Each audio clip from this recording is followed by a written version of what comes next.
Your youth speaks this morning are two incredibly wonderful ladies, and I think that it's just another indication that we are one because they're both named Ashley. The first speaker this morning has grown up in religious science. She is currently our youth director for our 2007 seminar, Fall Into the Whole, W-H-O-L-E.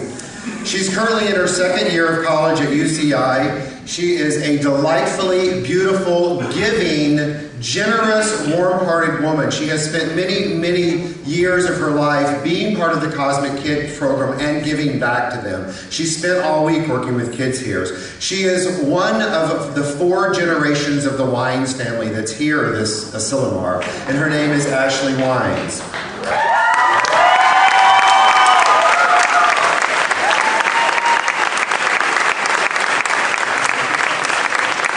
And then the speaker to follow Ashley is another religious scientist child who has grown up in this movement. She is the incoming director of our young adult seminar. She is a former co-director for youth, and she's part of the Granada Hills Church of Religious Science Young Adult Service, which is truly the pioneer of the young adult program in the form of brick and mortar churches. Check it out. She's an incredibly, incredibly special woman who is so bright and articulate and loving. And her name is Ashley Reagan, and she'll follow Ashley.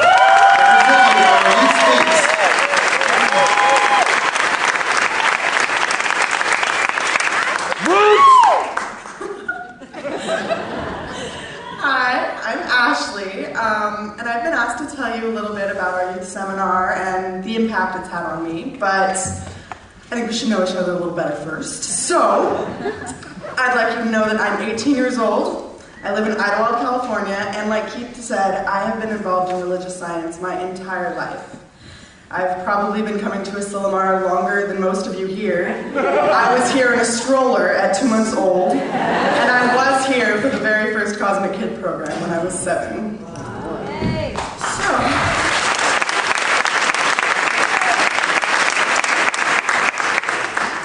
Some people might say that I've had a bit of an advantage in life being involved in science and mind since birth.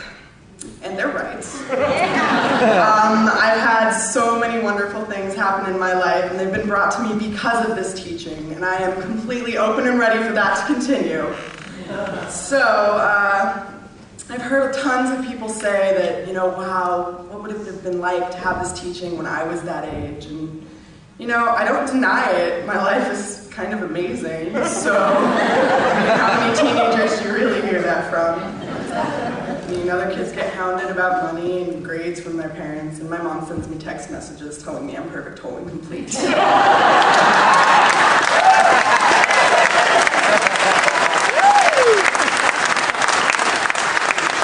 However, when you come from another spiritual background and you happen upon science of mind, you connect with it because you feel how it brings your consciousness to a higher level in comparison to your previous thinking. I have only known RSI and consequently did things a little backwards. I finished my first year of college this year, and it was my first time living away from home, away from that environment that kept me so in principle my entire life. You always think about church as being on just Sundays, but every day of my life was like a service with a minister for a father and a practitioner for a mother. But being away really tested my faith and my conviction, my integrity and my strength of character. But it was an amazing experience because testing it only made it stronger. And that strength of character and that standard of integrity, although always a part of my life, is really attributed to the youth seminars. Seminar, or camp, as I like to call it, is where I really learned who I was. It creates an environment away and free of judgment. A place where a person coming into some of the most awkward years of their life can be completely comfortable expressing themselves in any way and being loved and accepted for it no matter what. It makes them more loving and accepting in their own lives. I did the whole angry teenager thing when I was like 11. And I was talking to my mom once, trying to figure out when that had all stopped, and just like a reflex, she goes, "When you started camp." I'm like, oh, that's nice. But this loving experience makes it safe to ask questions and think to figure out who you are and what you want for yourself, what you want for others, and what you want to see happen in this world.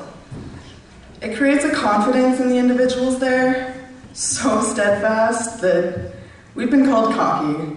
But that's okay, because we are so confident that we know exactly what's going on in our lives. And these confident and empowered youth are setting their consciousness at a new level now. Just imagine where we'll be when we're in those seats. We're adults. Imagine what we're going to do. These are the people creating the future of our world. When we're setting our consciousness for a global community and an intention for peace and cooperation and the acceptance of diversity, we are the ones who will make it happen today, tomorrow, and hold that consciousness forever. So now I have homework. If you believe so strongly in these teachings and their benefits, then prove it to me. Bring your grandchildren to Asilomar. I have spent all week with them, and those kids are amazing. You know what? Send your teens to camp. Make it your conscious decision to bring this into your life and show it to your family and your friends.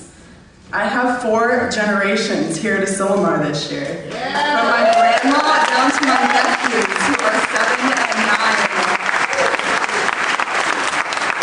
I mean, if you think your grandchildren are raised knowing what you know now, then they won't know anything else. They won't accept anything else. I don't. I don't accept lack or limitation. I refuse, because I don't even know what that is. Do you?